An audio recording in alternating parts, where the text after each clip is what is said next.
500 करोड़ वाले जातीय जनगणना का आंकड़ा बाहर आ गया है और पता चल गया है कि बिहार में संख्या बल के अनुसार सबसे मजबूत जो जाति है, जो एक तरह से जो संख्या बल देखा जाए तो 18% मुस्लिम आबादी है और संख्या बल के अनुसार यही लोग सबसे ज्यादा बिहार में मजबूत है। और ये आंकड़े तेजस्वी यादव के रातों की नींद को उड़ा देंगी।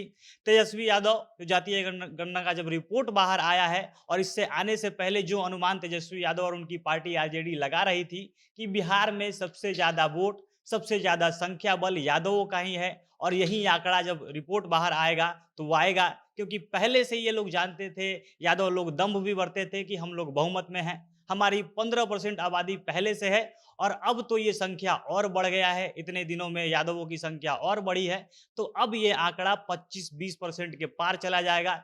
लेकिन 18% मुस्लिम आबादी देखकर तेजस्वी यादव को तुरंत 2020 का चुनाव याद आ गया होगा। 2020 का चुनाव का परिणाम, वोट का आंकड़ा उनको याद आएगा। तेजस्वी यादव याद करेंगे कि कैसे मुसलमान तेजस्वी यादव को नकारते हैं और इसके बाद बिहार में पहली बार चुनाव लड़ रही दक्षिण भारत की एक पार्टी आती है, चुनाव लड़ती है। पार्टी का नाम AIMIM होता है और मात्र 20 सीटों पर चुनाव लड़कर ये पार्टी 5 सीट निकाल ले जाती है, यानी लगभग 25% अपनी सीटों को जीत लेती है और कई सीटों पर यह पार्टी अकेले राजद को हारने पर मजबूर कर देती है। और ये सारा खेल मुसलमानों के चक्कर में होता है। जो MY समीकरण में जो मुसलमान राजद के लिए सबसे फायदेमंद होते थे, मजबूत अंग माना जाता है, वो लोग राजद को नकारते हैं और जिसका नतीजा होता है कि तेजस्वी यादव बहुमत से दूर रह जाते हैं। और अब जब जातीय जनगणना का रिपोर्ट बाहर आया है, उसमें सबसे ज्यादा 18% मुस्लिम आबादी, ये सब जब तेजस्वी यादव देख रहे होंगे तो उनकी रातों की नींद अब गायब हो रही होगी। उनके सपने में अब तेजस्वी यादव के ओवैसी दिखाई देने लगे होंगे, क्योंकि तेजस्वी की अपनी राजनीति के लिए, उनके CM बनने के सपने के लिए ओवैसी एक काल के समान है, किसी काल से वो कम नहीं है। अब कैसे मुसलमान आबादी 18% जो है, राजद के लिए ये एकदम से खेल उल्टा पड़ने वाला है, तेजस्वी के CM बनने के सपने के लिए ये आंकड़ा घातक होने वाला है। विस्तार से इसी के ऊपर वीडियो में आगे चर्चा करेंगे, पर उससे पहले नमस्कार, जनता जंक्शन देख रहे हैं आप और मैं हूं सन्नी मिश्रा। कैमरे के पीछे हमारे साथी विशाल खड़े हैं। ताना सेल्स लेकर आए हैं fridge, AC, sofa, bed, dining table तथा अन्य सभी प्रकार के लेटेस्ट और ब्रांडेड फर्नीचर और होम एप्लियंसेस होलसेल दाम में। शादी में उपहार देना हो या फिर अपने घर को सुसज्जित करना हो, अभी आए कान्हा सेल्स, जो कि स्थित है रिद्धि सिद्धि कॉम्प्लेक्स, राजेंद्र मोड़, गोपालगंज में। तथा एक और ब्रांच उपलब्ध है रेल पहिया कारखाना के पास, दरोगा राय चौक, दरियापुर, सारण में।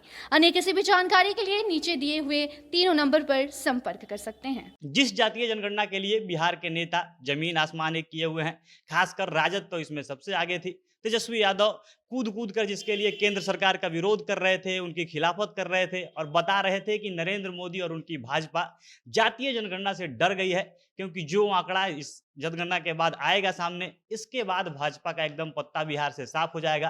क्योंकि कहीं ना कहीं तेजस्वी यादव को ये उम्मीद थी कि भाई हमारा यादव जनसंख्या पहले से ही मजबूत है और सबसे ज्यादा 15% के लगभग आसपास हम लोग हैं और अब ये संख्या तो और अधिक बड़ा होगा। इन सालों में यादव लोगों की जो संख्या है और अधिक बड़ी होगी और अलग अलग दावे भी किए जाने लगे थे। पहले से ही कहा जाता था कि यादव का संख्या अब 20% के पार चला गया होगा, कोई कहता 25%, तो हम लोग ही हैं, सबसे ज्यादा यादव हैं। बिहार की 1/4 आबादी यादवों से भरी पड़ी है।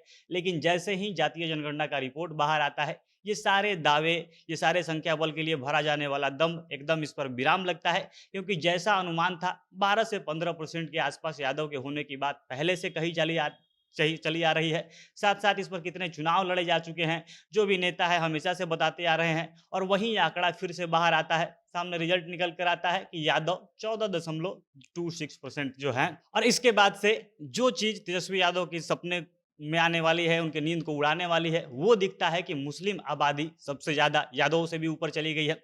अब यहाँ पर एक खेल किया गया था, मुस्लिम को 30 अलग अलग भागों में बांटा गया है, अलग अलग उसकी सब जाति डिसाइड कर दी गई है। 209 जो टोटल जातियों का संख्या इस जातीय जनगणना के समय बताया गया था, उसमें अकेले 30 भागों में मुस्लिम लोगों को बांटा गया है और सबको अगर जोड़ा जाता है तो 18% के करीब 17.70% जो है वो मुस्लिम आबादी है। और वहीं अगर यादव की बात की जाए, तो यहाँ में यादव में भी अलग-अलग प्रकार हैं। जैसे यादव में ग्वाला, अहिर, गोरा घासी, मेहर, सदगोप, लक्ष्मी नारायण गोला, इन तमाम अलग-अलग यादवों की जाति होती है, लेकिन सबको एक साथ रखा गया है और तब बताया जा रहा है कि यादवों की संख्या 14.26% है, यानी कि जो 14% यादवों की संख्या है। और जिस प्रकार से मुस्लिम लोगों को बाँटा गया था, वो देखकर ऐसा लग रहा है कि जानबूझकर अलग-अलग इनकी संख्या बल को तोड़ने की कोशिश की गई है। 0.% 1% 2% ऐसे करके 30 अलग-अलग भागों में बाँटा गया है, जिनका अगर नाम लिया जाए तो एक लंबा-चौड़ा वीडियो बन सकता है। और वहीं यादवों को एक साथ बताना, फिर भी जो रिज़ल्ट आता है, सामने जो बाहर नतीजे आते हैं, उसमें दिखता है कि यादव से कहीं ज़्यादा संख्या बल मुस्लिमों का है। और जैसा कि लालू यादव कहते हैं कि यादव टूटने वाला नहीं है, यादव कभी टूटे वाला ना ह तो यही हाल मुस्लिमों के का है। हमेशा से ये होते आया है। मुस्लिम जिसको भी वोट करते हैं, वो कांग्रेस को वोट करना हो, बिहार में एमवाई समीकरण देखकर जो राजद को वोट करना हो, वो हमेशा एक साथ वोट करते आए हैं। और तमाम राजनीतिक पार्टियाँ पहले से कहते भी आई हैं, खासकर बीजेपी वाले तो हमेशा आरोप लगाते हैं कि बिहार की जो है महागठबंधन वाली जो भी पार्टियाँ हैं, मुस्लिम लोगों को अपना दामाद मानती आई हैं। हमेशा से ये भी आरोप वो लगाते आ रहे हैं कि जेडीयू, आरजेडी सब मिलकर मुस्लिम को ठगते हैं। अपने तरफ से वोटों को वो लोग छीनने की कोशिश करते हैं, बार-बार बाँटने की कोशिश करते हैं। और जो भाजपा है, जो एआईएमआईएम है, उसकी बी टीम कही जाती है। भाजपा की बी टीम ओवैसी को कहा जाता है। तो अब जो पिछला रिज़ल्ट 2020 का दिखा है, वो ये 18% जब एक साथ वोट दिखेगा, तो वो तेजस्वी यादव की नींद उड़ाएगा कि क्योंकि अगर ये 18% वोट एक साथ कहीं पड़ते हैं, क्योंकि मुस्लिम लोगों का ये हमेशा से रहा है, जो बिहार में चुनाव के जो नतीजे दिखते रहते हैं, जो इतिहास दिखता है, ये लोग एक साथ किसी को वोट करते हैं और अगर ये लोग ओवैसी की तरफ शिफ्ट होते हैं, केवल सीमांचल इलाके में जब 20 सीट पे चुनाव लड़के 5 सीट वो जीत सकते हैं और अलग-अलग जहाँ भी मुस्लिम बहुल इलाका है, वहाँ पे अगर ओवैसी चुनाव लड़ते हैं, तो ये आंकड़ा एकदम से बदलेगा और ये सबसे ज़्यादा अगर किसी को घाटा होगा, तो वो तेजस्वी यादव के लिए है। बाकी देखना है कि ये आंकड़ा देखकर इसका क्या परिणाम निकलता है। तेजस्वी यादव जो सीएम बनने का सपना देख रहे हैं, उनके सपने पर ओवैसी कितना पानी फेरते हैं और इसके बाद जब 2025 में बिहार विधानसभा का चुनाव होगा, तो उस समय ओवैसी कितनी सीटों पर चुनाव लड़ते हैं और कितना सीट वो जीत कर उसको कन्वर्ट करते हैं, जीत में कन्वर्ट करते हैं। बाकी आप लोग इस पर क्या कहना चाहेंगे? अपनी प्रतिक्रिया कमेंट बॉक्स में बताइएगा। जनता जंक्शन देख रहे थे आप, बहुत-बहुत धन्यवाद।